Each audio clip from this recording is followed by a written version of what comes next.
Welcome to the No Ideas Original Podcast featuring Shannon and Mr. Rob. Y'all, I want to say I appreciate y'all for sticking with us through the technical difficulties, but we want to make sure we had that audio and video right for y'all for this interview.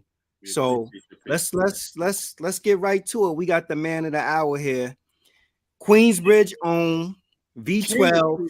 Yeah, Black Sinatra. in real time. Yeah. What's good, bro? How you doing? Everything's good, man. Everything's good. I'm happy to be here. I know that. You know what I'm saying? I'm happy to be here. You know what I'm saying? Shout out to everybody that tapped in. And shoot, we here. Shout out to hold on before I say anything. Let me shout out Empire Dream Productions in real time. There you go. Yeah, shout out to the Oracle in real time. You know what I mean? Mm-hmm. Shout out to the Thug. What's good, bro? No, I was gonna say because Thug, when we had Thug on, Thug mentioned that name Black Sinatra. I never forget. I'm like, that's a crazy ass name. Yeah. I love that. I love that. He gave me that name, son. He gave me that name in real time. How about that? Yeah, like 20 years ago. He gave me that name. And he like, you the Black Sinatra. You know what I mean? Yo. Like, well, we ran with it ever since. Why? You know what though? Yo, thank you for working through the technical difficulties, because we had people who have come on and they couldn't get their audio video together and they just gave up. Like, shit, forget it. We're not give up. No, we're not quitters over here. Nah, we gonna get it done, man, by any means necessary. You know what I mean? All right. So this is what we're gonna do. Me and Rob gonna throw a series of questions at you, but we also want to let people in the chat who want to holler at you and who may have questions chime in also. So let's get started right out the gate. One of the things I saw is that you were born in Japan and that you came to the States at 11. Now, did you come from Japan straight to QB? And what was that transition like if you did? All right, well, damn. All right, well, my mom's and my dad has my dad was in the military, so that's how that even happened like that. You know what I'm saying? So he was stationed out there, and that's how him and my mom had even got together in the first place. You know what I'm saying? Make a long story shorter, but when I came to America, I went to the Bronx first. I had to go to the Bronx first because that's where my family was stationed at. My family was stationed at QB as well, but not the family that I could live with, which was my mother. You know what I'm saying? So yeah, that's how that happened. You know what I'm saying? So I was in the Bronx for a while, for maybe like, I want to say until maybe fourth or fifth grade. And then that's when I was in QB. You know what I'm saying? But what was it like going from living in Japan to even living in I'm a Bronx dude. Right. What was it like living in Japan and then going to the Bronx? Well, I was mad young. You know what I'm saying? People think it ain't no black people out there. It's mad black people out there. Keep it 100. You know what I'm saying? Yeah. And so, you know, Hadashi Muliyama, Nimo-san, Yatamako. Yeah, shout out to everybody in Japan. You heard? I'm outside. I'm different. But son, we outside. So you know, Japan is different, but it's not different. It's the same as America. It's just you don't got cheeseburgers and all that. They just got all that.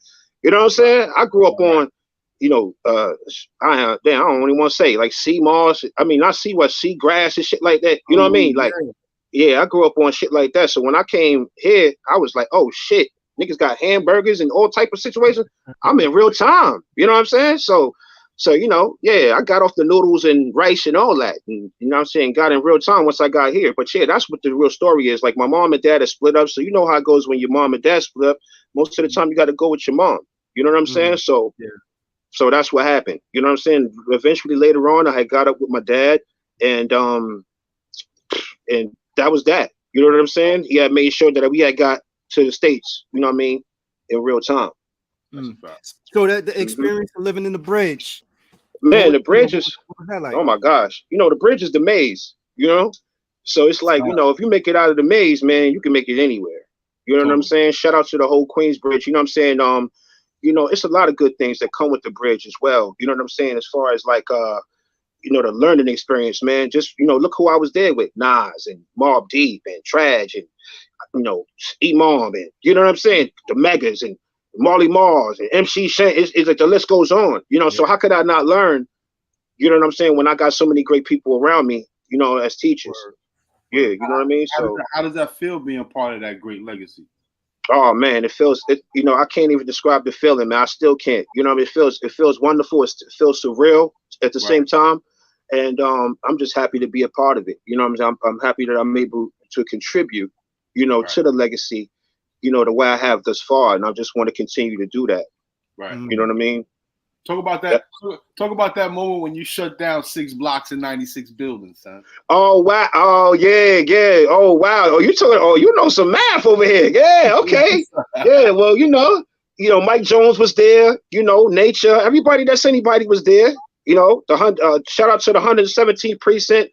They brought every cop that they had in that precinct. Let's be clear, okay? Because they knew they was coming to Queensbridge. Yeah, for a show. You know what I mean?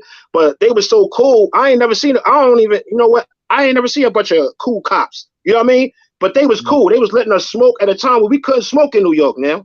You know what I mean? But they was letting us smoke and letting us do our thing. You know what I'm saying? There's people out in QB that don't even know I sing. They know V12, they know the records, but they never seen me do it in real time. You know what I'm saying? So when they seen that, it was like, oh shit, this nigga V12 is really V12. You know what I mean? And it was a really very, very big deal. Shout out to Ron too, because Ron put that together. Ron Artest, Meta World Peace, he had put that together and made it a whole play. And he had HBO there. You know, everybody was there. You can name NBA Sports. Yeah, so it was a big, big, big deal. And he had brought me out, you know what I'm saying, live on NBA TV and NBA TV. I mean, not HBO. So it was a very big deal. This is around the time when he was with the Pacers. Yeah, True Warrior Records. Yeah. So you know, I started that whole thing in real time. He'll tell you.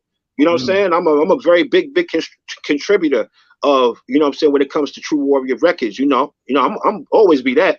You know what I'm saying? But that was a good day. Well, it was a good day. It was a great day. I think I got kidnapped that day too. You know what I'm saying? By a bad shorty in real time. Word. You know what I mean? Shout out to Dot. Yeah, shout out to her. I don't want to say her name. Shout out to her though. You heard? Allegedly. You know what I mean? Man. Word. Yo, with everything going on in the bridge, what made you say, like, you know what, I want to be a musician. I want to get into music. Man, everything that was going on in the bridge is what made me want to do music. You know what I'm saying? Just seeing everybody doing what they doing. I mean, I was already doing music. Let's be clear. You know what I'm saying? Like before I even got to the bridge, I was doing music. You know what I'm saying? But I wasn't doing it on a high level. You know what I'm saying? So everybody knew me in the hood, but they didn't know me for music because I wasn't like putting that out there. Like I do this, you know what I mean? So when they figured out that I do that, it was a play. And once I was starting to get acclimated, like with everybody's sound, like the mob and everybody, then I knew what niggas wanted. I knew how to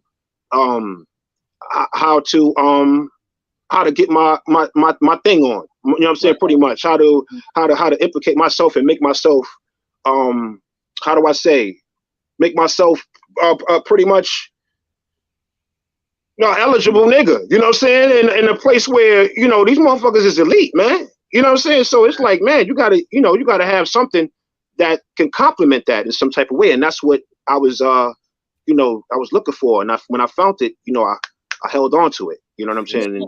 Something definitely in the water QB, son, because like I said, you just broke down the entire legacy from Marley Marl to yourself. And I'm sure there are a lot of names that I don't even remember or even know. That come out of that area, man. And man, it's a lot of people, man. It's a lot of people that's nice too, that comes out of Queensbridge and nobody's talking about them too. You know what I'm saying? Shout out to everybody because you know, I represent the have-nots and, you know, the hopeless, man, the people that you don't expect to make it. You know what I'm saying? So, you know, if you see somebody like me making it, yeah, you know that, you know, I'm coming back to say today, I'm making sure everybody wins on this run. You know what I'm saying? Because you know, it's needed, and you know, the whole hood is dependent on me, man. And I ain't gonna let the hood down. I ain't gonna let myself down. I ain't gonna let my fans down. And you know what I'm saying? I'm just, you know, we just rolling. You know what I mean? Yo, there was a time though when I would say QB and Shaolin was like the farm system for hip hop. Right. Like that's a fact. Everybody was coming out of either QB or Shaolin, which I think is good because it means everybody get opportunities. But the only thing about that is I would imagine like, yo, what is it? How difficult is it to actually stand out with everybody in the hood kind of doing music? Because, you know, you got Havoc, you got Prodigy, you got Nas, you got Core Mega, you got Nature, you got Lakey the Kid, you got how you call it, you got what's the kid Chalice. You got all Chalice. these different artists coming out of the bridge. You know, like, so how difficult is it to actually be a standout person when you know all eyes is on the hood to kind of pluck talent?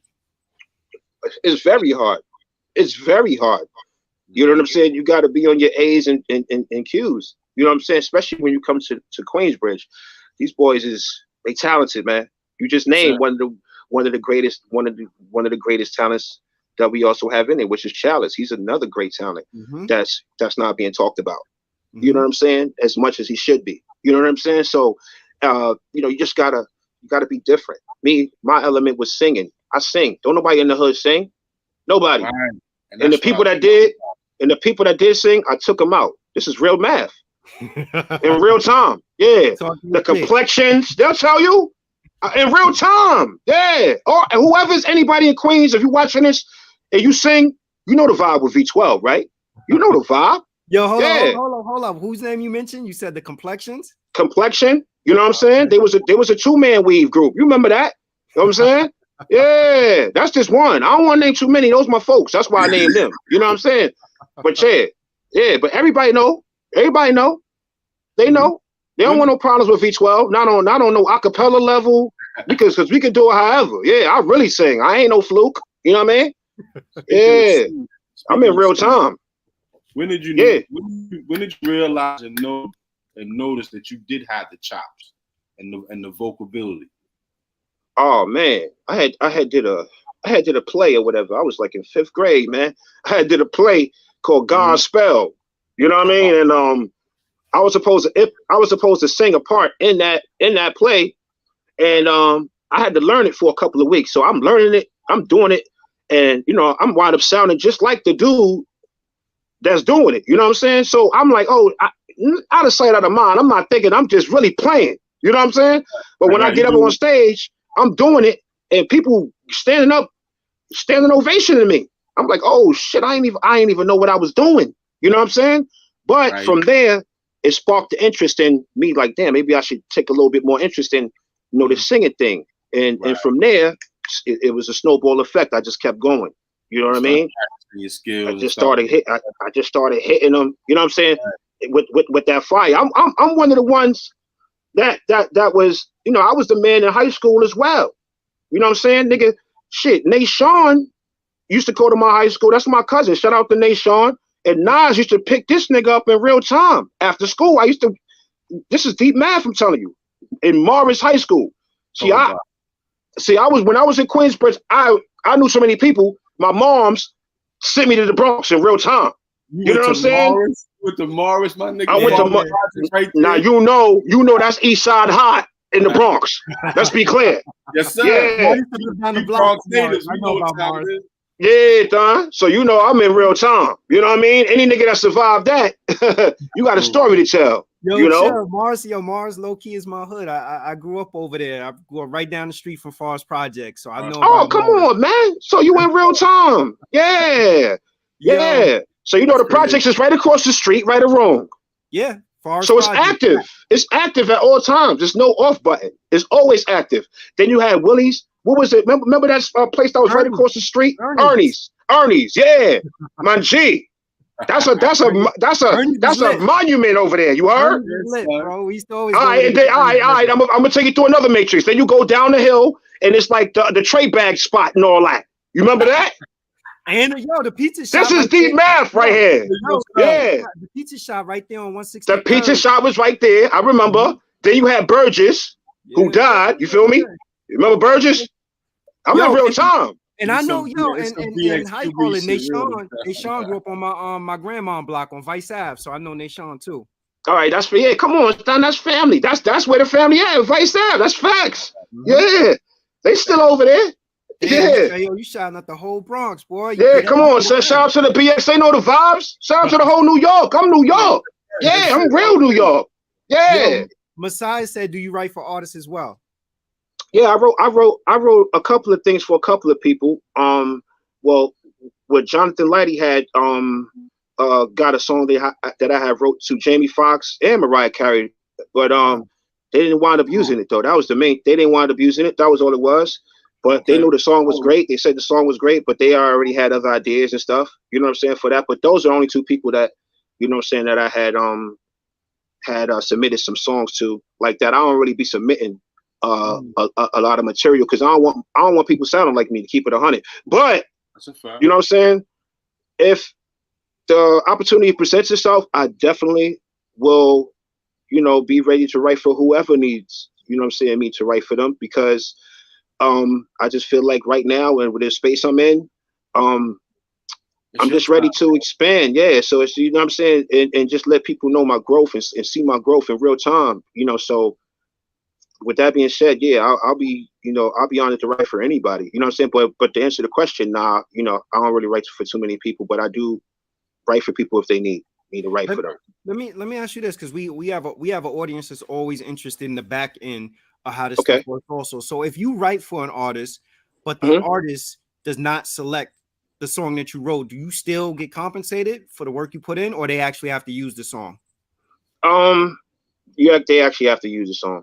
You know what I'm saying? It goes through a certain company, DD something. I forgot the name of it, but yeah, in order for you to get paid, you have to go through that particular company, and they send you the check. You get your check before the artists get their check. You get like 25% or something like that for publishing. Yeah, they don't. Nah, you can't do it like that. I wish it was like that. You know what I'm saying? For certain people, it might be like that though. They might get the check and then send you, you know what I'm saying, the reference.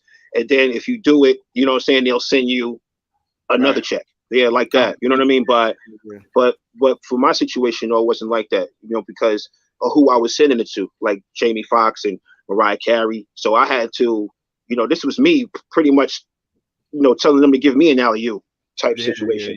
You know what I mean? Having the lane to catch that alley-oop is dope. Yeah, that's what it was. They don't got the hands. I get it though. It's cool. Don't worry. I'm gonna give them something that's gonna be more stickier they can catch on to. You know what I mean? Yo, Pete said, protect your sound at all costs. People steal your whole identity in this music industry. Yep, absolutely. And that's why I'm so the way I am. You know what I mean? And that's why a lot of people haven't, you know, they haven't really heard me because of that reason that you just said just now. But you know, the greatest thing about it is that I got so many styles, man, it don't even matter no more. You know what I mean? So, you know, my Kung Fu is very, very, very, very, very, very sophisticated. So if you're gonna try to, you know, imitate me, you better have on your good shoes, man. You better have on, you know, better be on your good foot, man. Because, you know, I'm coming with it, man. This I Need a Grammy project is going to be the best project you ever heard from V12 in his life. I promise you. Quizzy, let me give you one other Bronx thing that just popped in my mind too. Yo, you actually got a song with my bro Prospect. I grew up. Me and Prospect went to school together. Me and Prospect was in third grade in 198. You went to real time? I went to 198 in real time. Dude, I went to 198. Oh, come on, son. So you basically my classmate. What's good? What's good? No, I went to 198 and I went to 158. And I went to 158 too. I'm in real time. I went to Kibbs Bay. I'm outside. Yeah, Kibbs Bay. I played for Kibbs Bay. Kibbs Bay, yeah. That's the after school program and all that. Yeah. All right. We was in real time, right across the street from Davidson. Yeah, we in real time. Shout out to my ranch dudes for real. Yeah, shout out to Ranch. You already know the vibe. Shout out to Littlevilles. Littlevilles. Yep. We active. Right. Shout out to the whole Prospect. We outside. This is way beyond 6 degrees of separation, my niggas. Oh yeah. This is like, you know, this is surreal right here, son. Damn, you went to 198. That's deep math, yo. Yeah, went to 198. Wow. I'm gonna keep it 100. I got kicked out of 110. But that's how I had to go to 198. You know what I mean? I got kicked out of 110, Rockefeller Park. They put me in a matrix and threw me in real time over there. You know what I mean? Yeah. So that's what that was. Yo, 198 was the shit. Yo, so you signed to you had signed to True Warrior Records with Ron. Right. Was it something that he was just trying to snatch up like all the talent in the hood and give people an opportunity? Yeah, that was one of the reasons. Absolutely. You know, Ron is a great person, man. Shout out to Ron. That's my brother. I love him to death. What he was trying to do was just, you know, pretty much bring everybody together like he always does. You know what I'm saying? Just try to bring everybody together and make sure everybody wins, not just one person winning. Everybody wins. You know what I'm saying? And that's just the way Son is made, man. He don't know no other way to be. You know what I'm saying? He is, you know, QB. He a pillar for real in the hood. You know what I'm saying? So yeah, shout out to my brother Ron. He know the vibes. Yo, Word. you know what I love about Ron? I just feel like no matter how much bread he got or success he got, he was just so hood. He was always hood. Always hood. You can't take it out of him, man. You can't take it out. No matter where you put him at. You could put him in a palace out in Dubai. He's gonna bring QB with him. It's just how he is. You know what I mean? I went on a true warrior tour. I think it was one summer. Okay. He got MVP in every tournament he went to, man.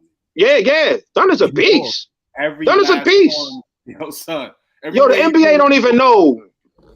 The NBA don't even know. Like, he was way nicer than what he was putting out.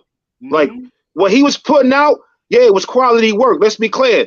But it was different. It's levels to Ron. Like, Ron is a Michael Jordan type of player, but he knows these things. You know what I'm saying? A lot of people know. Like, he's a Michael Jordan type of player, but he was always trying to help more than put out that type of energy. You know what I'm saying? When he was on the court, I see it.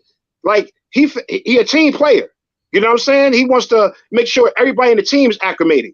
You know what I'm saying? Now, he could have been on his Kobe shit for real if he wanted to. You know what I'm saying? But I don't think he really, I don't think they gave him the chance to do that. He was about to when he was on Indiana. But once he left Indiana, because he was a year in Indiana where he was about to get MVP. Let's be clear. He was cooking. Yo, and his work after the NBA too. Like I don't know if y'all seen his mental health documentary that he did. Shit was good shit. Like, yo, I did see it.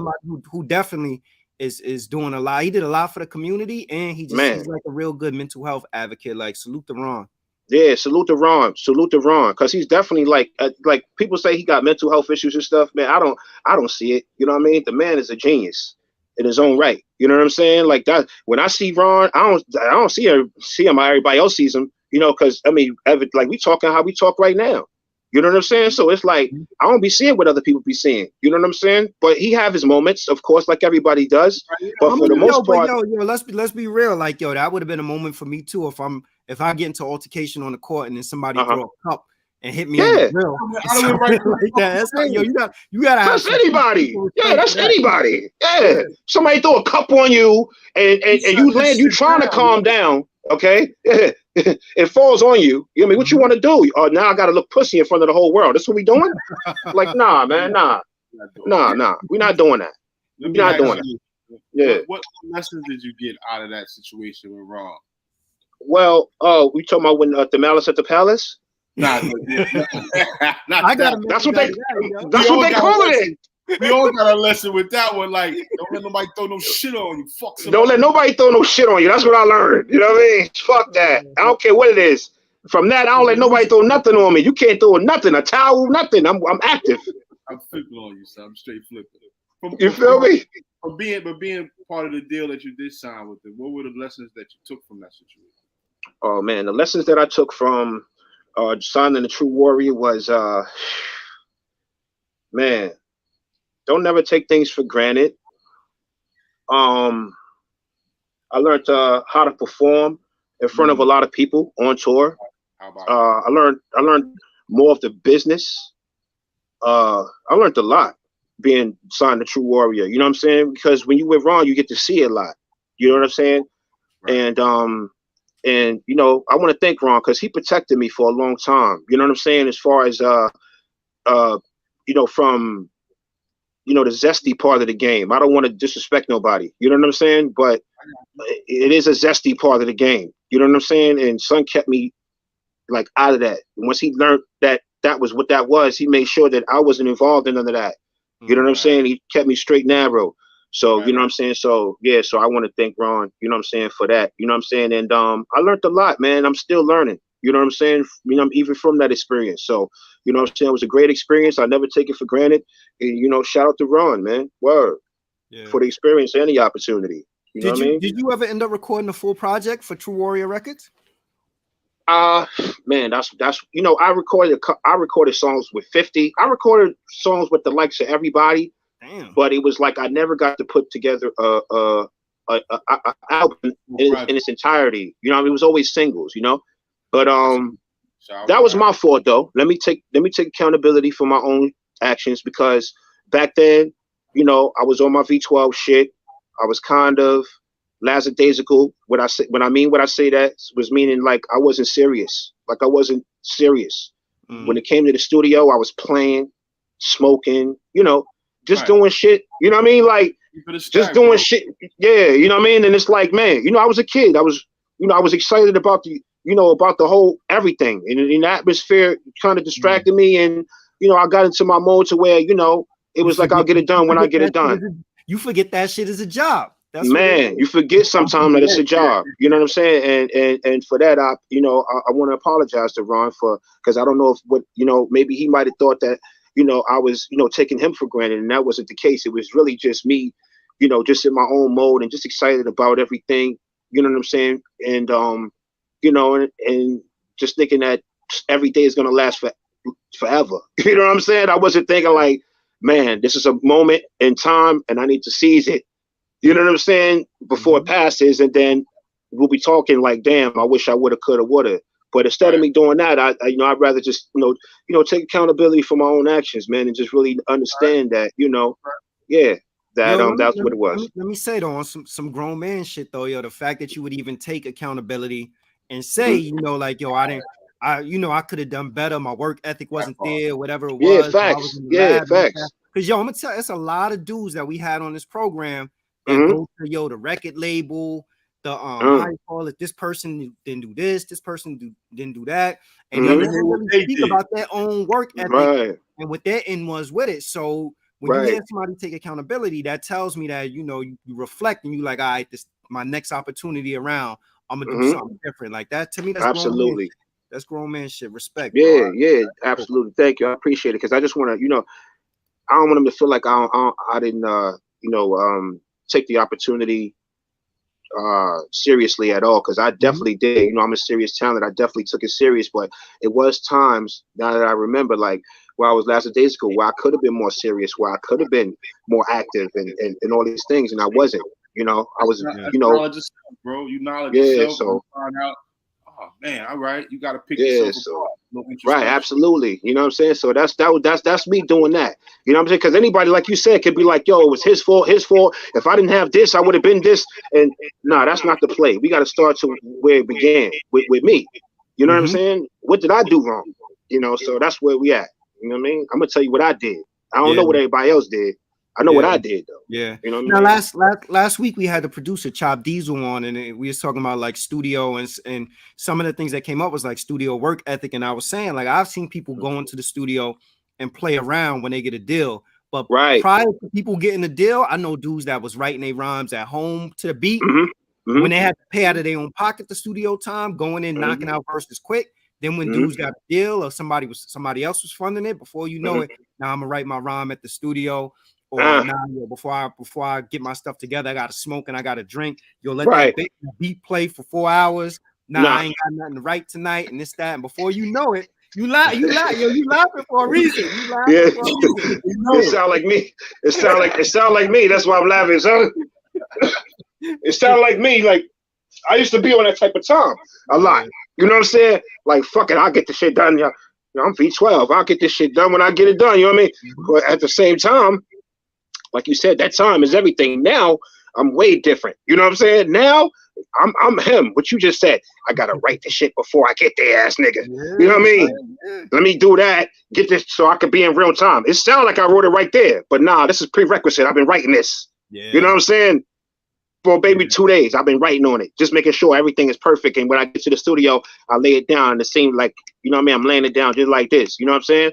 But the other thing, that's the reason why I think a lot of people first album be like really, really dope too, because they've been working on it their whole life. Like, exactly. How could you mess up? You gotta hone your craft, man. Once you get into that lane, hone your craft, and you become the craftsman. You become the creator. Stay in that. Absolutely, lane. Absolutely. I agree 100%. Absolutely.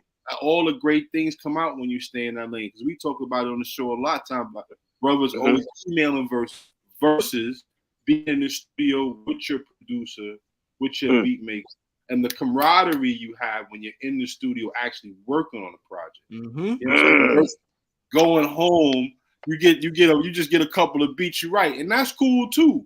But if I'm sitting with you and I'm smoking with you and we get a vibe and you hear something, you be like, nah, play that again. And you be like, all right, go on, and then we're building something there. You know what I'm saying? Right, absolutely. Going back and forth with you and sending emails and dubbing and man, we're not doing that. We ain't doing none of that. I think better music comes out that way when brothers are in the studio and they do collaborating.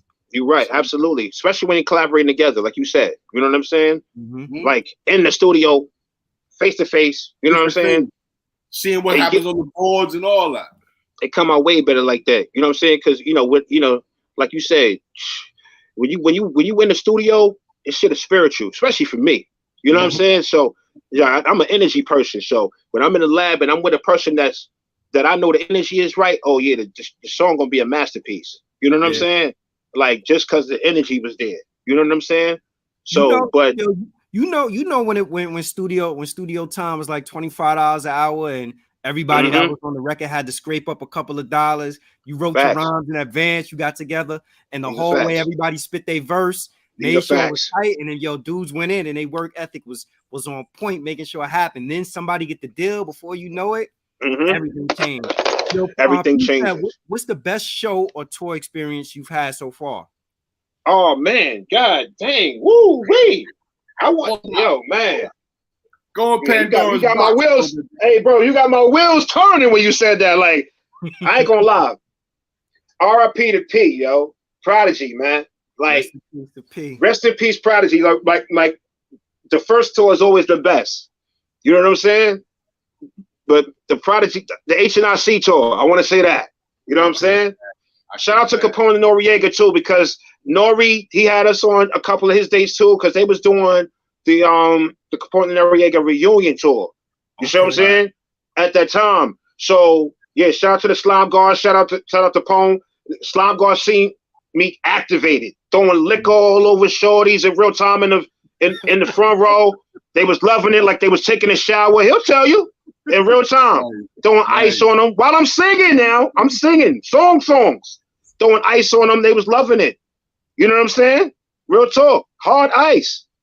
Nice. Okay. All right. So with that being said, tour that tour right there was one of the best tours. That's right until now. You know what I'm saying? Because this tour I'm about to go on, it might over exceed that. You know what I'm saying? In a major way. Nah, because this gonna be a movie. I'm gonna have a whole mob on there. Shout out to Havoc. Shout out to everybody on the whole mob. Twin, Ty Nitty, Chinky, Godfather, everybody. Gotti, everybody. They like in Amsterdam or something now, right? They overseas. I think getting money overseas right now, right? They getting money overseas right now. They doing very well. Shout out to the whole mob. Everybody is doing great. And I can't wait to see them when they come back because it's going to be a play. You know what I'm saying? You about to see the mob reactivated in a way you ain't never seen before. It's going to feel like P is here. Well, he always with us, but it's going to feel like he here again. You know what I'm saying? Facts. He here with us. Yeah, he always here with us. But yeah. How has the music industry changed since when you first got in it? Oh man, has it changed for the better? Yeah. For artists, of course, it changed for the better. I wish that we had all these accolades back then that they have. You know what I'm saying? Now, shoot, everything is at your fingertips. Back then, you had to be in the right place at the right time. Literally. You see what I'm saying? Like you couldn't be. Yeah. Now the internet, they put it right at your fingertips. You know where a person gonna be at, and you know to be there at the time that he's there. Back then, this shit was spiritual. You had to literally know who was who. Mind you, we got house phones. So how the hell we know where who at? You understand what I'm saying? When you come outside, it's active. If you ain't with the right person, it's getting left behind. And that's just the math of it all. You know what I'm saying? So yeah, with that being said, we came up way different. You know, we came up in a time where you really had to be, an energy kinetic motherfucker, because shit, like you said, being at the right place at the right time and knowing the right people was everything back then. You know what I'm saying? As opposed to now, you ain't got to be nobody. You could be a Joe Mo working at Costco's and get a whole deal. That's how it's set up right now. Yeah. You know what I'm saying? All you gotta do is go viral. You ain't even gotta have talent. All you gotta do is you ain't gotta have talent. All you got to do is go viral. You see the dumbest people on here and they lit. I'm like, what the? Nah, I gotta keep it 100. You know what I mean? You see the most craziest, like, how the hell, and I know everybody says this, but they're scared to say it. How the hell did he even do this? You know what I'm saying? Who's authorizing this? Yeah. You know what I'm saying? Instagram, they goofy with the blue checks and all that. Man, listen, I've been verified in the streets for a long time. I don't need a blue check. Stop offering it to me. I'm good. I'm good. They in my DM 50 times a day. Let's get the blue check. Let's do this. I don't want a blue check. I'm all right. I'm verified in the streets, and that's fine for me. You know what I'm saying? Yeah. All you need is that one viral video. What's the biggest misconception that artists have about signing a record contract? Like, what, for people who've never signed a recording contract, what's the biggest misconception that they have, that once you sign that you get rich right away?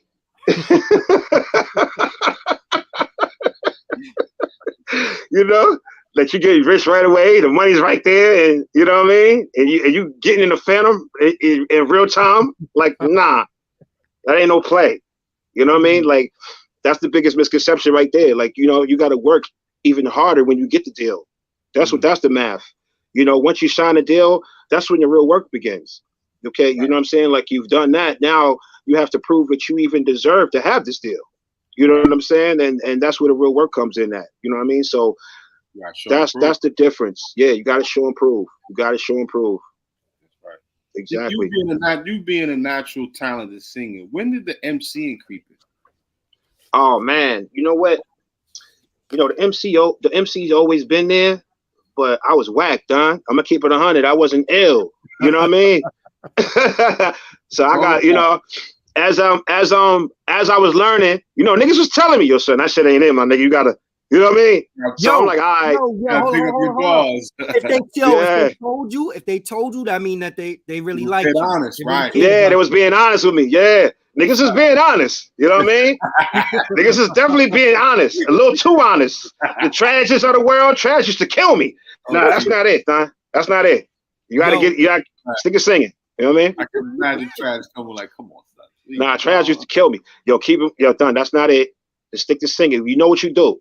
You know what I mean? Do that. You know what I'm saying? You know, but me, how I was thinking back then was like, damn, I could do both. I'm watching these niggas. You know what I'm saying? So I'm like, I could do this shit, son. But niggas ain't want to really teach me like that. You know what I'm saying? Because they knew if I learned the real math, oh shit, I was gonna be a lichen out here and a vampire. You see what I'm saying? At the same time, a real hybrid. So it's like, you know, I don't think they wanted to see that in real time that fast. You know what I'm saying? It was too immature back then. You know what I'm saying? But now you see Drake and them niggas doing it, and everybody else is doing it. And it's like, man, like, these are my sons. You know what I'm saying? I pretty much raised these guys. You know what I'm saying? Shout out to Drake and everybody. You know what I'm saying? But I pretty much raised it. Y'all, I want them to know that y'all using, you know, a GOAT style. I want to appreciate it. You know what I mean? Word. You know who it was? It was you, DV Alias Christ. DV Alias Christ got it in. That's a fact. Nate Dogg, to me, was like the RNG dudes. Nate Dogg is my brother. R.I.P. Nate Dogg. You're right. Because he told me himself too, the same thing. Guy, I can tell you. Those was the dudes who really combined lyricism and harmonizing, and now it's just a popular style. Like, everybody do it. But cocaine too as well. Cocaine is another one. He taught me a lot too. Shout out to Cocaine. He taught me how to do the funkadelic shit. He was more teaching me how to do that more than anything. You know what I'm saying? But before Nate Dogg passed, you know, he was telling me, yo, Pac would have did a song with you, Dog, in real time. You know what I'm saying? He told me that on his own list. Big Psych told me the same thing too. I was like, word? He was like, yeah, yo, because, you know, you got that element. You know what I'm saying? But back then, I didn't grasp it the way I grasp it now. But yeah, he definitely was telling me I'm on my way without telling me. You know what I'm saying? And it just keep going. You know what I'm saying? And yeah, so you know, rest in peace to Nate Dogg, man. Man, that guy is the GOAT, man, in real time. You know what I'm saying? What made you come up with that style or embrace that style? Just being in the street made me embrace that style. Being hungry made me embrace that. It wasn't a style that I had just thought of. Like, this was some shit that I was going through in real time. Right. To me, this was like a way of life. You know what I'm saying? Like, I couldn't sing it and harmonize it in a way where it's, I don't know how to describe it. I couldn't sing it, my aggression that's what you was hearing, like my aggression mixed with me singing. That's what that was. When I'm feeling on the inside, plus me singing it, that's what that is. And I developed that by accident, to keep it 100. I didn't know what I was doing. I just know I was doing something. You know what I'm saying? Yeah. And it wound up being like a real style. You know what I'm saying? So with that being said, I've always been singing like that. I didn't even know how to not sing like that. You know what I'm saying? It's always been, because I've always been doing songs for rappers. So I ain't, so my whole style has always been, damn, on some rap shit. You know what I'm saying? R&B. So yeah, that's pretty much that. That's how that really. In real time, are you working on a project in real time right now? In real time, I'm working on a project. Yeah, I Need a Grammy. Huh? Who you working with production wise? Oh, production wise, I'm working with the likes of Amadeus. I'm working with the likes of Lord Nez. I'm working with the likes of DJ Kemp, Steve Solar. Alchemist is going to be on the play. He don't know it yet, but he is. Who else? Havoc. He's going to be on the play. He don't know it yet, but he is. Big Twin. I got everybody. Oh, you said production though. Production. Yeah. That's pretty much that. Run them features too. We want to hear who else, whatever artist you. Oh yeah, the features going to be crazy. I'm gonna have everybody from the mob on there in real time. You know what I'm saying? Imam Thug is definitely going to be a part of the play in real time. You know what I'm saying? Amadeus is going to be on the play too. I got some with Son. Who else? It's a lot of surprises on there. I'm going to say it like that. And it's only a 6-song EP, so y'all get ready. You know what I mean? It might turn into an album because it's so crazy, because I got a lot of people and I don't want to leave nobody out. So I want to make sure everybody eats on this play as well. So I'm like, I'm putting it together as we speak right now. So, get ready, man. I'm telling you, the first single is going to fuck you up. I'm telling you, I got to say it how it is. The first single, they not expecting it. It's going to be, it's hip hop. You know what I'm saying? Right. And R&B. Right. In that order. Yeah. It's real hip hop and R&B. No auto tune. No, none of that. Yeah. This is deep math right here. Yo, Rob despise auto tune. Man, that shit killed R&B. That's what Diddy need to be talking about. Talk about that. Yeah. You sing, bro. The first person to come to mind is Dave Hollister.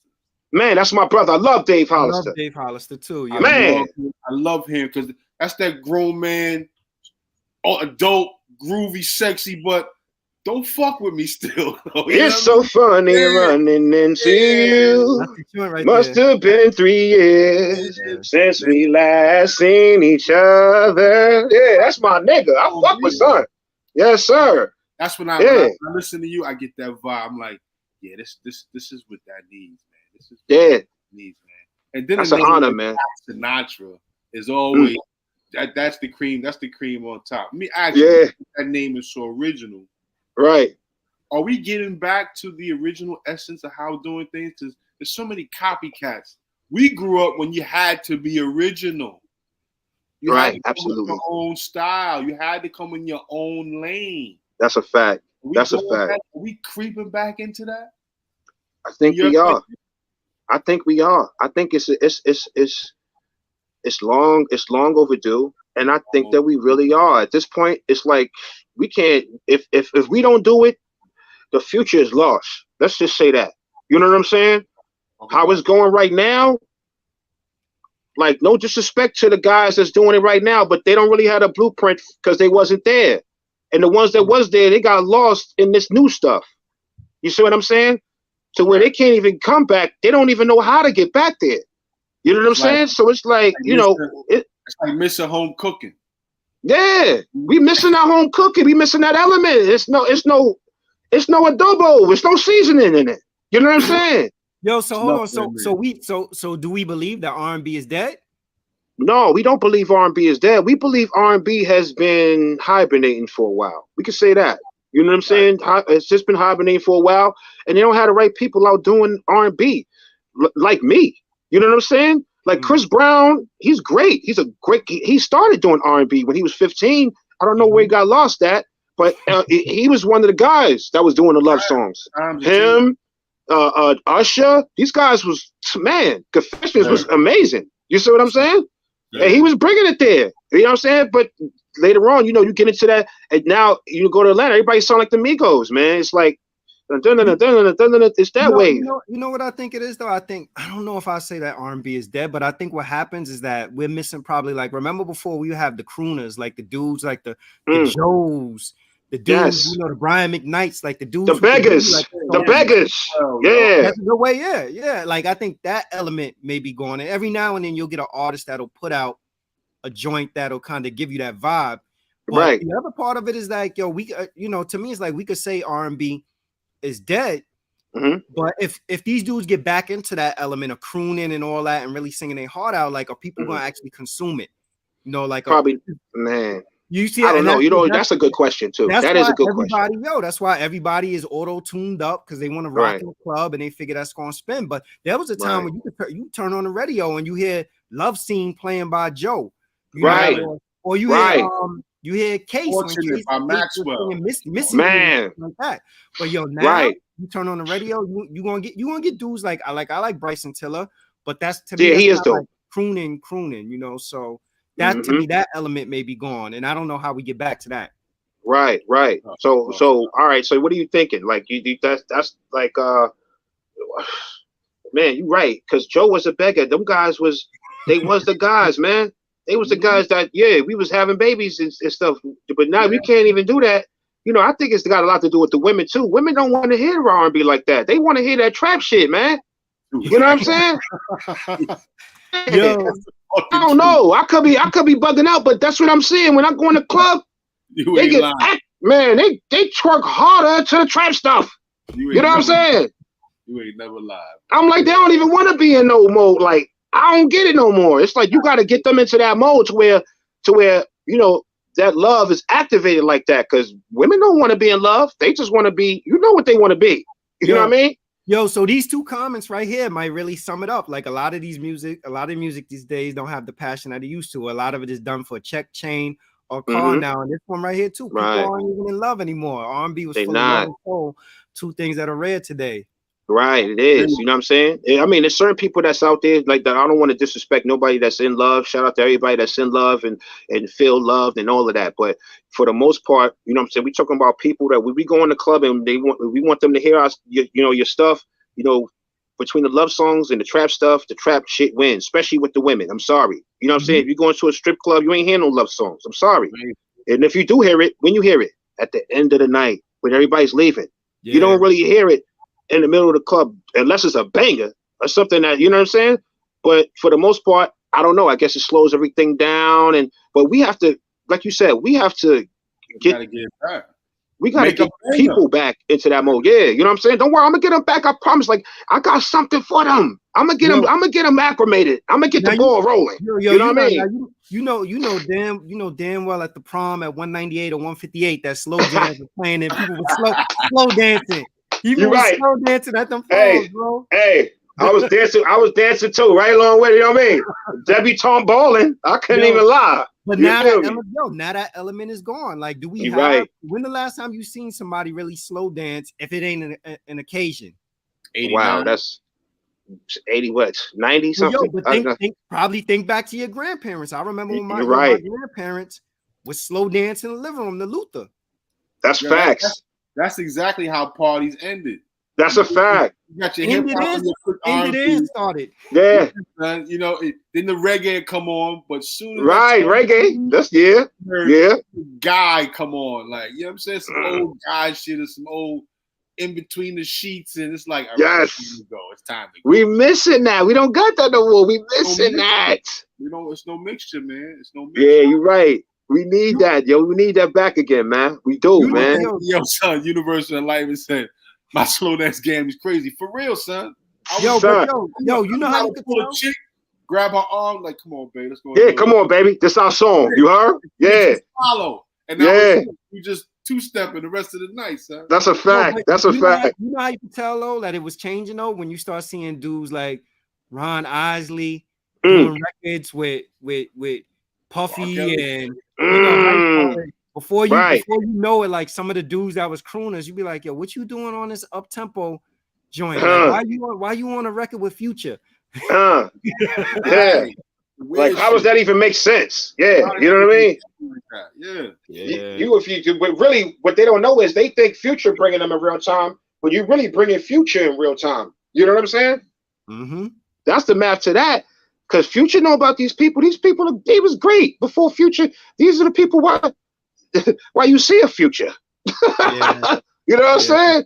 Yeah. You know what I'm saying? So it's like, you know, when you look at the forefathers and, you know, the people that really paved the way, man, you know, how can we do it without these people?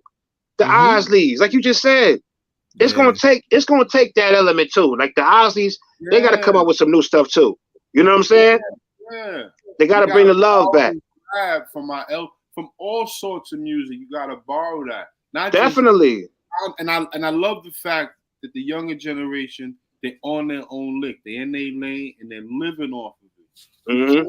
But you can't just throw away. You can't throw the baby out with the bathwater because you're in a new lane. You gotta pay respects to what got you here. And absolutely. A little bit of love, a little bit of soul will bridge the gap. You know what I'm saying? It'll bridge the gap in a great way, bro. Right, it will. It really will. It really will. And I think the industry and the world is prepared for that. They ready for this, man. You know what I mean? It's coming. Yeah, it's coming. You know what I'm saying? It's coming. It's just going to take a person like V12 to get to spark it. I'm telling you. When I come outside, it's going to be special. You know what I mean? You know what's crazy? Yo, just put this into perspective. Like records that we listened to not too long ago that was actually like slow dance records for us. Like even I think right now, like there's a popular, I don't know if it's Roddy Ricch or somebody, or actually it's A Boogie. A Boogie with the hoodie. Shout out to A Boogie. Yeah, I like A Boogie with a sample from SWV. That's not even that joint is not even that old of a record that they flipping R&B records that probably like maybe 10, maybe 15 years old and re-putting them out now. Like when we were sampling, people was digging it, really digging in the crates. Sampling going to them 70s records, 50 records, back. You know what I'm saying? But see, they lazy, man. They lazy. That's what that is. They don't want to go into the real crates and dig into them crates and find them samples. You know what I'm saying? Man, like the Havocs of the world, like the Alchemists of the world. Them guys still go to record stores, man. They in real time. Yeah. You know what I'm saying? And you find them gems and you find them riffs, them hooks, and usually that soulful sound, whatever riff or whatever little click that is, whatever little break beat that is, it has a sense of, yo, can you feel that? Yeah. Once you lose the feel of the music is gone. It is. You're right. On capture, but that's just the science of music. It's supposed to bring you to it. Right. You know, it's supposed to bring you to it. And you're right. It's supposed to give you the feeling as well. You know what I'm saying? Absolutely. It's supposed to have that feeling. You know what I'm saying? Without the feeling, you know what I mean? It's like, I don't know how to describe the feeling. I just know when I know. You know when you know too. You know what I mean? Like this is it. You know what I mean? Yeah. Yella said they used to have slow dances at the school dances. They don't even play slow songs at schools no more. But you know, they play them records. The City Girls. They play the City Girls, because the City Girls out here advocating for the fuck shit. You know what that is, man. You know what I'm saying? That fucking nigga, the fucking nigga shit. You know what I'm talking about. You know what I mean? Yo, the City Girls getting mad spin. Yo, the first time I heard you was on the 41st Side album. I think it was Lakey the Kid. Oh, okay. Let him hang. How'd you end up on that record? Oh man, shout out to Lakey. You know what I'm saying? Shout out to Mike DeLorean. That's how I got on the record. You know what I'm saying? Through Lakey. You know what I'm saying? I was at Nana house. I was asleep, and son came and got me in real time. Now I wasn't last days ago. I was asleep because I was working. You know what I mean? So I had, So I woke up out my sleep. But son said it's time to go. It's time to go. So it took me to Land Speed. That's where I did the song at. I didn't even know I was going to do a song with Nas. I just know I was going to do a song with Lake. Okay. You know what I'm saying? And Lake threw me in a matrix, like, yo, son, you know the guard coming through right now. I'm like, oh, word? Are we in real time? So I bet. So I ain't say we in real time because I wasn't talking like that then. But yeah. But I was in real time. Yeah. So now when I did the hook or whatever, and you know, the guard came in, you know what I'm saying? He did his numbers, he brought everybody something to eat too. Shout out to Nas, you know what I'm saying? Like, You know, he was talking like how me and you talking, man. And shit was love. You know, it's QB. You know what I'm saying? All the Bravehearts was there. Shout out to Jungle. Shout out to Wiz. Shout out to Nation. You know what I'm saying? Everybody was there. You know what I'm saying? Horse was there too. He showed up. You know what I mean? Shout out to Mr. Bugs, Ty Bugs. You know what I'm saying? My brother. Yeah, so everybody was there. And then that's how that came about. And shit became a masterpiece. You know, and someone's there till 6 o'clock in the morning. He ain't have to be there. It was the energy that kept him there. Nas is a GOAT. That nigga thinking some shit in 15 minutes to be a whole player. He could leave. You know what I'm saying? But the energy was so ill. We was all chilling, doing us, smoking. You know what I mean? So, you know, some wound up being there all night with us. You know what I'm saying? And we just was vibing the whole night. Word. So that's how that came about, man. You know what I'm saying? Shout out to Nas. Word. That go back to Rob's point of what Rob is always saying. Like, yo, when you have people in the studio together collaborating, that's how you come up with them gems. It becomes so special, man. It does, man. You know what I mean? It becomes a moment, and you capture that moment because you're in there and you feel like you're a piece of that. I've been in the studio with brothers, and I still feel like I was there for that. I watched that. Right, absolutely. Tell a nigga, nah, go do that over, and we be there to eventually get it right. And it's like, now I understand the work of a musician. It ain't just playing tune to that. Nah, you really gotta put your pen in your pad. You gotta get your thought process together. You gotta work with the engineer, right? Helping you out, and you gotta come up with something great. And once you hear it and feel it, and those two things are synonymous. After that, and that's how you know you got a hit. To my opinion, that's what a hit does. A hit is like, all right, that's it. It's almost. No, go ahead, Tom. Yeah, that's a hit. Yeah, you already know that's it. As soon as you play it, you know, oh, this is it. Yeah, you don't need much time to hear the record. As soon as you hear some of the beat, you're like, oh, this is it. You know, it's something in your soul. You know, if you can, either you got it or you don't. If you connected, you are. You know, but it's something that tells you this is it. You know what I mean? This is the one. You know what I mean? So I get that, man. And you only get that when you're in the studio together, like you said. You know what I'm saying? Like, you don't get that. I mean, you can, but nah, it's not the same, man. Yeah, you're right. It's not the same, man. You got to be there, or it's just like, you know, the energy be, I don't know, be offy, kind of. You know what I mean? In the sense of how business is done, I get it. Yeah. You know, you email somebody something, they put it together, and it still comes out good. Trust me, a lot of songs that have been done just that way. But maybe I'm an old guy. I mean, I just like being the part. I like being there. Right. I like seeing, I like smelling what the studio looks like. Where's the stairs? Where's the bathroom? Do you got a snack machine? Right. That type of shit. You on point, man. You right though, man. You ain't lying now. That makes it the song, or the album, or the event. You know, you just have to be there to witness. Yo, but you know what's dope now, and I think I mean it's been going on for some time now. Like the actual documentation of how these songs come together. Like you see when dudes put out documentaries, like Kanye put out the documentary.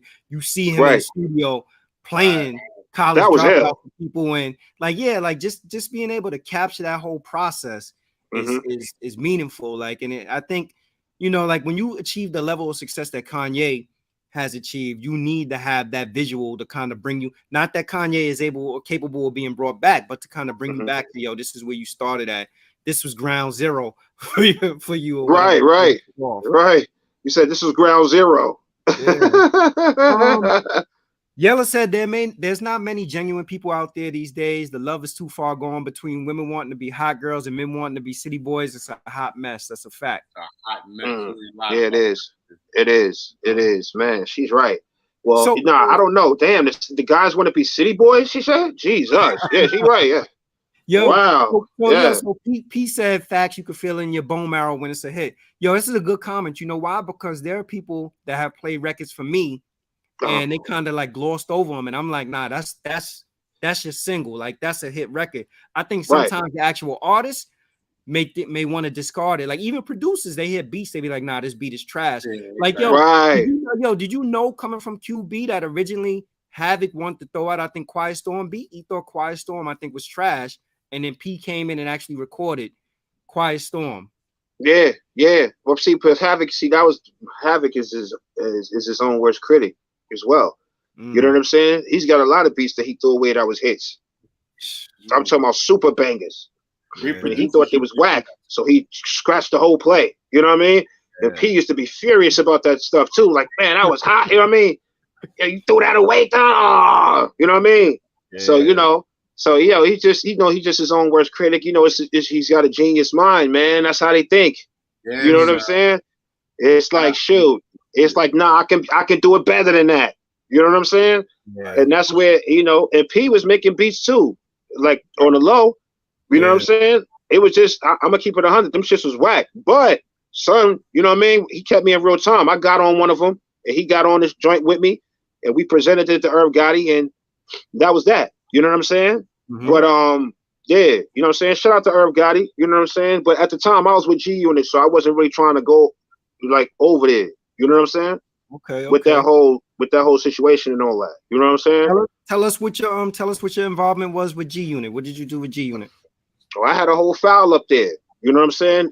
At G Unit, shout out to Tony Yayo. Everybody up there, they know the vibes. 50 know the vibes. Yeah, I was supposed to go on tour for the G Unit, the first G Unit tour. Mm-hmm. You know what I'm saying? I ain't have no ID. I stuck my own growth, man. That's what happened. Yeah. By the time I got the ID, they was already in London. Yeah, they was already active. So I had to wait for them to come back. But why you didn't have a passport? You just didn't have one, or you had I just didn't have one. I was in the street. I was active. I really wasn't thinking about. I didn't even think it was realistic for me to be on tour. I was too busy in the hood. You understand what I'm saying? So when the opportunity presented itself, I'm up there at the G Unit building in real time when it was on 34th Street. I can't make these things up. Right across the street from Penn Station, and me and Yayo, we eating jerk chicken, and he's telling me in real time, "You ready?" I'm like, "Yeah, I'm ready. What we doing?" He like, "Son, you got your ID?" "I don't got my ID, my nigga." You missing you? I'm like, "So you got to get ID? What you doing?" So that's what he's telling me. So I'm like, "All right, I'm gonna get my ID. Yo, when we come back, have your ID, man." Yeah. So I come back. When they come back, I have my ID, but they wouldn't go on the tour. So I wound up getting on the anger management tour for a couple of dates.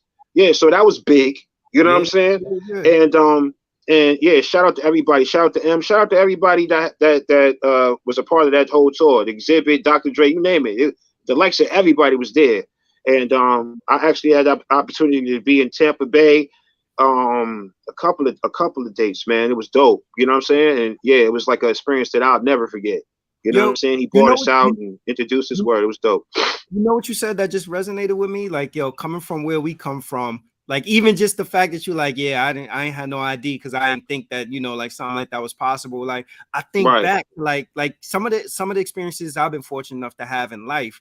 Like, I think about like people that I grew up with and everybody that's like, they may not be able to have those experiences, not because they can't afford it or they don't have the resources, but they just, just people sometimes they can't conceptualize like, these are things that you could actually do. Like, right. Like, I could go, you could go to Japan, you could get a passport, you can travel the world. You can make your own album. We was talking to a dude yesterday, me and Rob, you can make a film. These are all things that's very doable to us, but because, we grew up in the hood, sometimes we get like mentally boxed in. Exactly. Like, nah, like, that ain't for me. Like, I had asked kids before if they could go anywhere in the world, where would they want to go? And geographically, the distance from the Bronx, the hood, from where Morris is at to where Rob Playland is like a 30-minute drive. There was kids saying, Rob Playland, you killing me. Yeah. If they could go anywhere in the world, and for those who aren't in New York or haven't been to New York, the Bronx is literally 30 minutes. 30 minutes, or kids saying they want to go to Six Flags in Jersey, which is an hour and a half. So your mind, your imagination won't allow you to go past 30 minutes or an hour and a half. It was Hershey Park. It was Hershey Park for us, though. But like, it's just so even hearing you say that, like, I ain't had no idea. I didn't think it was possible or whatever it is. Like, I think that we gotta let the youth and the kids that we coming up around with know, like, you could go to Africa. Nah, you could like, you could. Why can't you go to Cuba if that's what you want to do? Why can't you go to Japan? Like, all these things are doable. Right. Yeah, in real time. You're absolutely right, man. You know what I'm saying? It's just like you said, it's like, man, we coming from where we come from. you know, some of us don't get out. You understand? And we don't get out of our neighborhoods and stuff like that to see that there is, you know, light outside of the darkness. So, you know, for me, that's how that was. It was like, damn, I didn't even think, like, I was big. Then I was bigger than what I even understood. And to this day, it's still the same. Like most of us are, bro. We are afraid of the power that we actually have. That's facts. That's facts, bro. Power is so great, but this vessel, this spacesuit we in, that's a fact. Bring it out, but right. The definition of educate comes from the Greek word edukare. It means to draw out what's already in you. Right. You just need the resources and the perspective and things around so you can relate and come out of you. Right. You know absolutely. I agree. But if you're in an environment where you know you got backbiting, you got ego, only thing that's gonna come out of that is a defense mechanism. Now you fight or flight now. You know what I mean? You're not thinking about, damn, I can actually go to another state. Because even when I lived in Maryland, I lived in Baltimore for 17 years. And shout out to B-More. Shout out to B-More. Shout out to North Avenue, all that. Yeah, all that. Yeah. All fun. I was out there too. But my point is, how many brothers that wouldn't come out? It's like, yo, you live too far. I'm like, hold on. Really? Baltimore's like 3.5 hours. You can that ain't far. You can take the 5 train in New York and be on the train for 3 hours, bro. Yeah. That's a fact. That's a fact. You can't take a $55 round trip on a Greyhound and come checking. Come on, it's where your mind is at, bro. You said you said $55. You know, dudes was getting on that $10 Chinese bus taking. Man, that shit was $1. Yeah, that shit was $1 back then. Remember that shit was $1. Yeah, you getting on that Chinese bus for $1. You in real time. You can go anywhere you want to go. Yeah. Right. But when when you tell yourself, "Nah, I can't do that," you won't. Then you can't do it. You're right. You're right. So it's in us, though. Like you said, though, it's in us, man. We just gotta. You just have to be around the right people. Back to the studio part. Right. When you're in those environments, it comes out of you. You know what I mean? We're sharing energy. We're sharing perspectives. You got something to teach me. I got something to teach you. It's like, damn, I didn't even know that. Right. Like I didn't even know Havoc was threw away a beat. Yeah. You know what I'm saying? That's a fact. Like that. And you got to be in them environments. Bro. Yeah. Alchemists too, though. They throw away work all the time. They throw away works. I'm talking about heat rocks that we when we heard it in real time, we'd be like, oh my God, I can't believe he threw that away. You know what I mean? But you know, like I said, these guys are geniuses, man. So in their heads, what they hearing and what we hearing is two different hearings. You know what I'm saying? Yeah. I mean, we just gotta respect that. You know what I'm saying? Is what it is, you know. Like shoot, their creative spaces know what their creative space. So that's well for me, I'm just like, like he said. It's like, God, hey, bro. You on 2 joints on Imam's new project. Immortal Legend. Shout out to the Immortal Legend himself, the dog. Yeah. So Imam is outside. I love the guy, son. Yo, son. That's my fucking brother. End up linking up. You know, like I mean, of course he's from the hood, but how you and Imam end up getting together and forming this partnership? I mean, we always been partners. I said, I know Imam all my life. You know what I'm saying? So it's like, this is normal. Yeah, it's super normal. Yeah, like I said, like me and Thumb been working for as long as I can remember. Yeah, but Die Hard and everything like that, like we've been making classics. So for us to come together now, this was light. I've been trying to get Imam to come outside for like 10 years. Let's be clear. You know what I mean? Like I've been trying to get Son to come outside for years.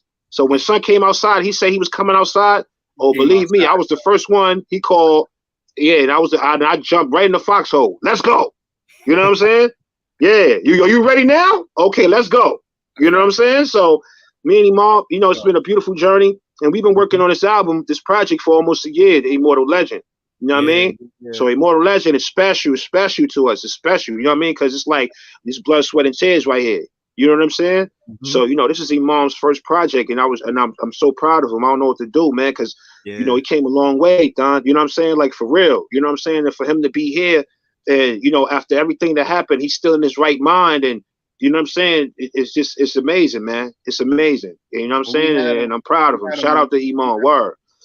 When we had him on board and we was talking to him, you could tell he was real focused. He's like, I'm not letting this opportunity slip. I got a plan. He had a plan. He had a vision. That's how I know about your name, son, because he kept telling me Black Sinatra. I'm like, dope fucking names, son. Son, he knows. The Thug knows these things. The Thug, he's so much in real time. Yeah, he's so much in real time. It ain't even funny, man. Like, he's so focused. You know, shout out to EPAD. He's got a lot of business going on. I got a lot of business with him too going on. V12 Black Sinatra collection. Like, me and son working. Like, I don't want niggas to think like, I got a boss situation with son. It ain't like no working shit. Like, me and son, like, we bosses. Like, so, you know, when I work with son, you know, it's easy for me to work with somebody in my family. You know what I'm saying? Than it is for me to work with somebody that's not. For me, it is. You know what I'm saying? When it comes to that, to this type of business that we doing, you know, because we already been doing this type of stuff all our lives. So for us to be doing it ourselves, it just feels that much better. You know what I'm saying? Like, this is the first time like we ever did it ourselves, like without waiting for the label and waiting for everybody to like, nah. We put can I say what I really want to say? Nah, go ahead. Nah, we just, you know, we let our nuts hang, man, on this one. Word. Yeah, you know what I'm saying? And that's what you're saying. Like, we ain't getting no handouts from nobody. We did all of this off the muscle. And that's what you're gonna see, a lot of muscle, like, in the future. Like, you know what I'm saying? Like, now I don't want people to think we got this from somebody. Nah, we did this ourselves, homie, with our own muscle, our own money, and we moving and we shaking. Yeah, you know what I'm saying? And what you're saying is, you know, is something that should have been done a long time ago. But I'm glad it's happening now because it's needed, man, for hip hop. You know what I'm saying? Imam Thug is a pillar in hip hop, and that's what we want to show people. You know what I'm saying? That, you know, Imam Thug was on a whole freestyle song with Mace and DMX. He was on songs with DMX. Like, this guy is a fucking GOAT. So we don't want to take away from that. What we want to do is add on, and we want to get the people to understand and who Imam Thug is. And what he brings to the table is priceless. You know what I'm saying? So shout out to the Thug, Iman Thug, like, I appreciate his work ethic. I see everything he's doing, even if it ain't music related. The dude is on his grind. He's on his grind. He's on his grind. Imam is a very. He was looking good in that suit too, son. He had the Chichi go get the Yayo shirt on in real time. He was in real time. With the Denzel Washington shoes. He in real time. He was looking like a whole Oscar play. He was looking. And that was in rare form. You know, you don't get to see the Thug come out like that. You know, you see the Thug, he be in fatigues. You know, that's him. You know, Camel. You know, son is a real animal. So when you see son come out like that, oh wow, it's like, oh, okay, you got to pay. Son got, you know, it's two different sides of the Thug. You know, and you're getting to see that in real time. It's like, okay, the Thug clean up nice. You know.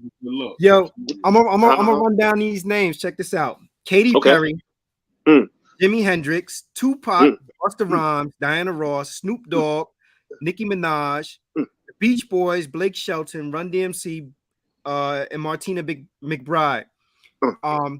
Guess what? Can you guess what all these artists have in common? Nah. All of these artists that I name are great artists, but all of these artists, none of them have ever won a Grammy.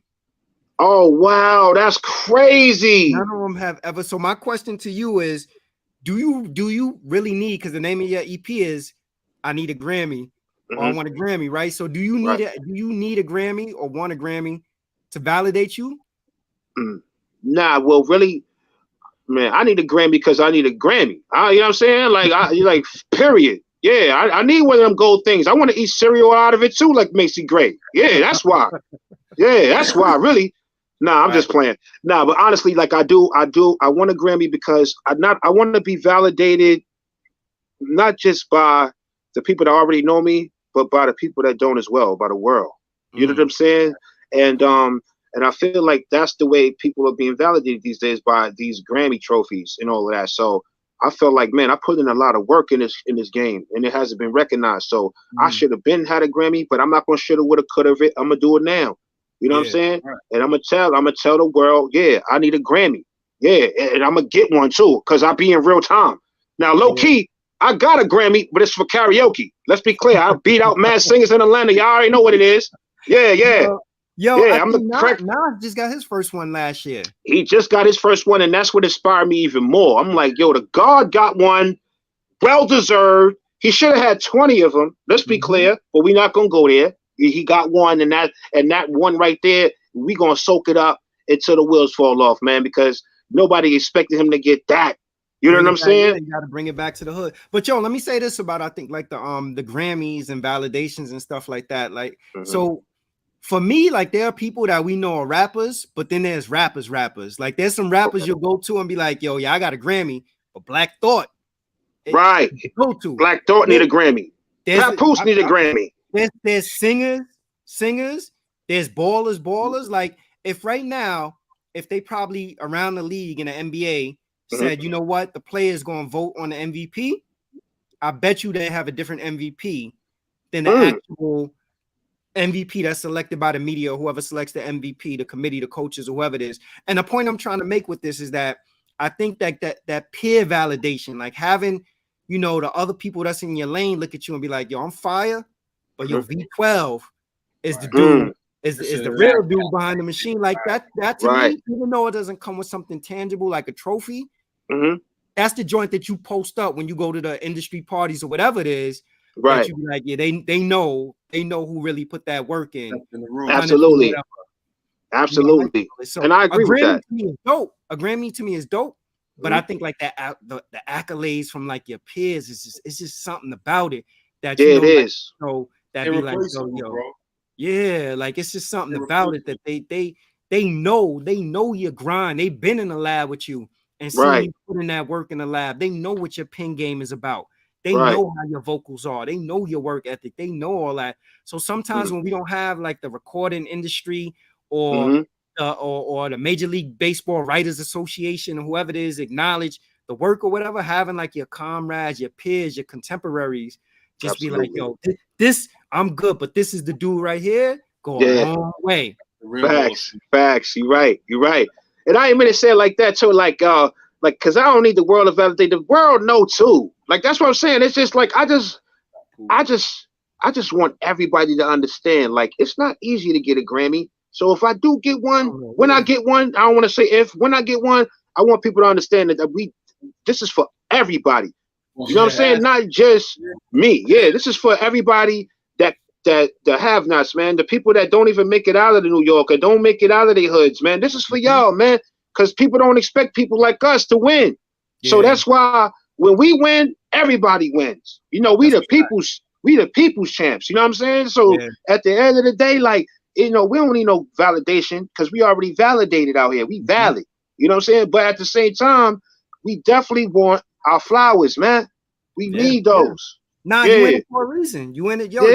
You in it for a reason. But yeah, I was bugging when I did the research. I'm like, Diana Ross never won a Grammy. That's crazy. Diana Ross, I think, got a lifetime. What petition we got to sign to get her a Grammy, my G? Like she needs one. Yo, Diana Ross, Queen, and for y'all, Queen. I grew up in the hood that don't know who Queen is. You've been to games and you sung "We Will Rock You" and you sung Champion. So Queen never got a Grammy.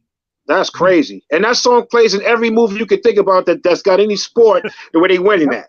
You know what I'm saying? Or if they trying to get into a situation where they want to win, they play that song. Jimi Hendrix, Pac, Busta Rhymes, Katy Perry. Busta Rhymes. Come on. When are you gonna give it to Busta Rhymes? Come on, man. How many times he gotta come and smack niggas in the face with hits before he get one? You know what I'm saying? Yeah. The man just came and smacked the hell out of everybody. The whole New York City heard it. Master Flex threw 80 bombs on there. It was a play. I'm like, the man got hits, man. What he got to do? Yeah, son.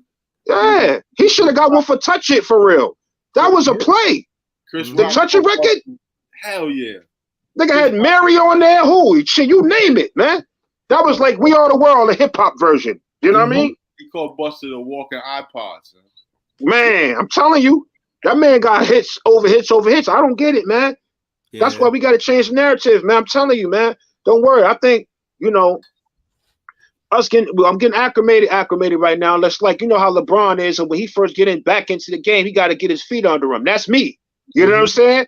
Once I play the first game, I got my feet back under me. Oh, it's over. Now my lean back shot is on. Oh, it's a problem. Yeah.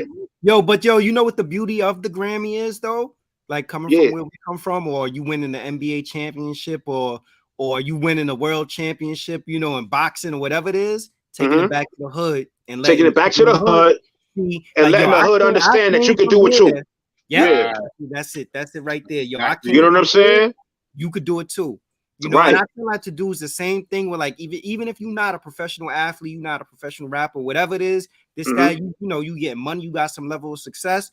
Right. Back around up, pop in the block. You ain't got to stay there, but pop in the block every now and then. Pop in the block. You know what I'm saying? Pop in the block. Yeah. And make your presence known. No, like they need to be able to see that that's attainable. That's a fact. You know what I'm saying? A lot of people, it's hard. Sometimes it's hard for certain people to do that because of, the hate, man. You know what I'm saying? And it's deeper than hate. It's jealousy. It's all that shit. It'd be a lot of that shit. And it'd be shit that you don't see too. Yeah. That you got to be mindful of as well. It'd be people that smile in your face and they don't like you. You know what I'm saying?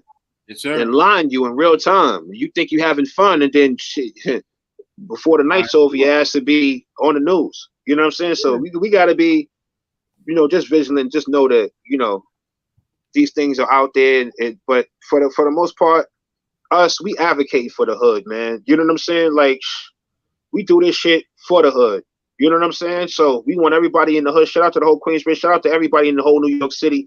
You know what I'm saying? Because we know it's hard, man. We come from that, and we know that it's not easy to get any type of success. So when you do have some type of success, we want to give everybody their flowers, man, because we know how hard it was, for those individuals to get there. You know what I'm saying? From you guys to me, everybody, really. You know what I'm saying? So shout out to everybody that's doing it.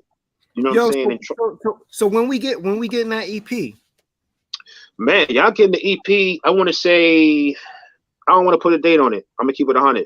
But what I will put, I'm gonna put a date on the single that's coming like next month. I'm gonna have a video I gotta do with Imam Thug. I got some coming with me, Imam. We're gonna do a whole video for it. We're gonna be in New York in a couple of weeks to do that. So the documentary. So we working. But I Need a Grammy is coming soon. It will be out before.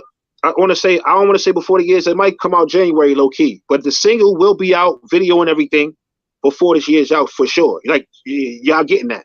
You know what I'm saying? Within next month, y'all getting that. And I got a series of stuff coming too as well from I Need a Grammy, the mixtape, because I got a mixtape too now. You know what I'm saying? Where I'm gonna have a slew of artists on there as well. You know what I'm saying?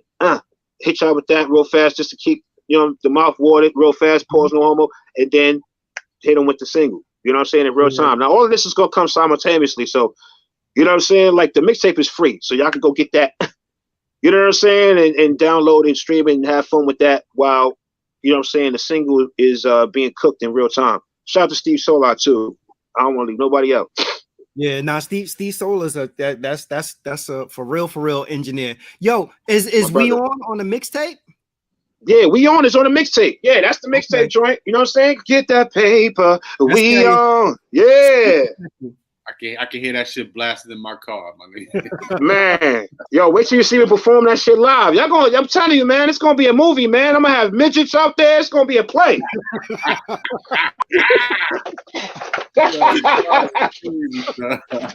For real, man. I'm telling you, man. It's supposed to be a play, yo. For real. You might see, you know what I'm saying? You might see motherfuckers, you know how they used to be in the carnival putting the fire in their mouth. You might see all of that math. That V12 show. Oh, man. You know what I'm saying? I'm gonna pull up though. Like Iman had linked with me for I think when he was doing a listening session for the album, but I was I was going out of town, so I couldn't make it. But I'm gonna pull up. Oh man, don't worry, because you missed it too. That was deep. That was a nice I see listening party. It looked like everybody came through. Iman got rich though. That should look like it was catered and everything. Yeah, shout out to Chef Blue Cheese. That's my cousin. That's my family. Shout out to Chef Blue Cheese. Son came through with the fish sliders and the burger sliders. No, it was fish tacos, the sliders, and it was the chicken wings. Yeah, I got to be in real time too. I had to remember it was a whole menu. It was an immortal menu. I said, Iman not playing. This shit is he was not playing.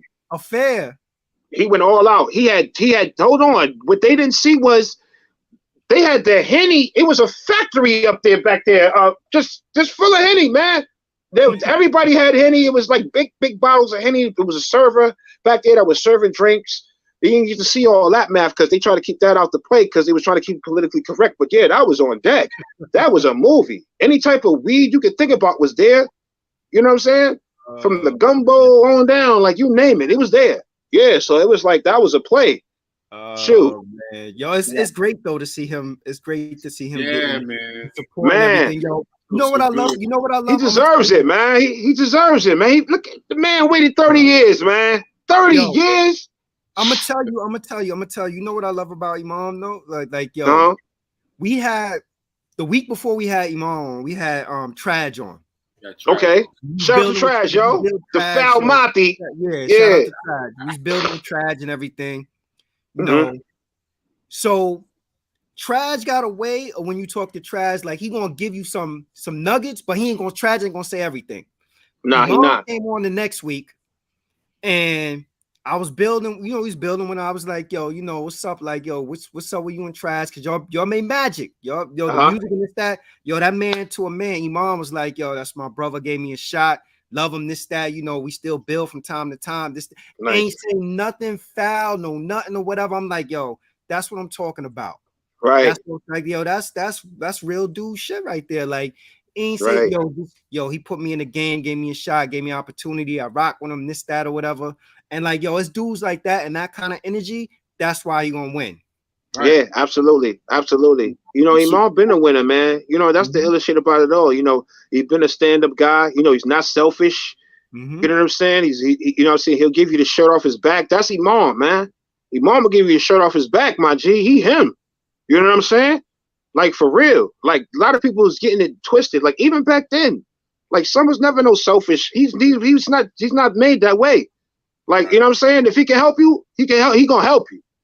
And he gonna help you where no other person help you. That's just how he's made, son. He don't know how to be no other way. He righteous. Yeah. That's how they're moving. He been that way for as long as I knew him. So it's like, when people start getting talking and saying stuff, I know the real Imam, just like you know the real Imam. And we know, son, like, he comes from a genuine place. So he's not with nobody. If anybody says anything negative about Imam Thug, evidently you haven't had a 30-second conversation with the man. You know what I'm saying? Then when you do that, holler at me. You know what I'm saying? Because then he can explain it to you better than I ever can. You know what I'm saying? To get over an hour with Imam, so man, because the brother is a genius too in his own right. Let's be clear. You know what I mean? Yeah. And shout out to Trash too, because ain't no problems with nobody. Yeah, everybody is good. Everybody is good. You know what I'm saying? Everybody still communicate with each other. Him and Trash, trust me, I'm in the gateway between that. They're gonna do a song together. You know what I'm saying? Featuring V12. Watch the math. Watch the Matrix. Yeah, I'm giving y'all deep math. Yeah, I said it. Yeah. Since you put that in the universe, I'm gonna put this in the universe. Me and Rob, low key, we about to start working on a compilation. So that track with Traj, Imam Thug, and V12 is gonna be on the No Ideas original. Oh man, we outside. Woo! Oh Lord, we might need a video for that. Oh Lord, it's gonna get. Lord, we putting that in the universe. We putting that in the universe right now, man. Shout out to Jay Supreme too. I don't want to forget. Shout out to Jay Supreme. Jay Supreme is a big part of my career. He started me with Let Out the Beast in the Hood. That was like my first hit in Queensbridge. That hit. You know what I'm saying? It was called Let Out the Beast. You know what I'm saying? Word. And Jay Supreme is responsible for that.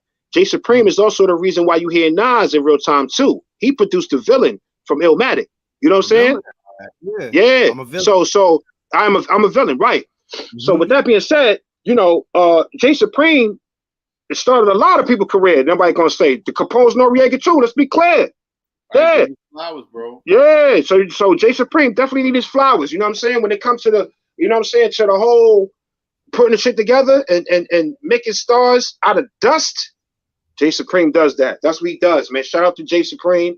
You know what I'm saying? And I definitely want to give people their flowers where they deserve them, because without these guys, man, you wouldn't know V12 or, you know what I'm saying? And this is a fact.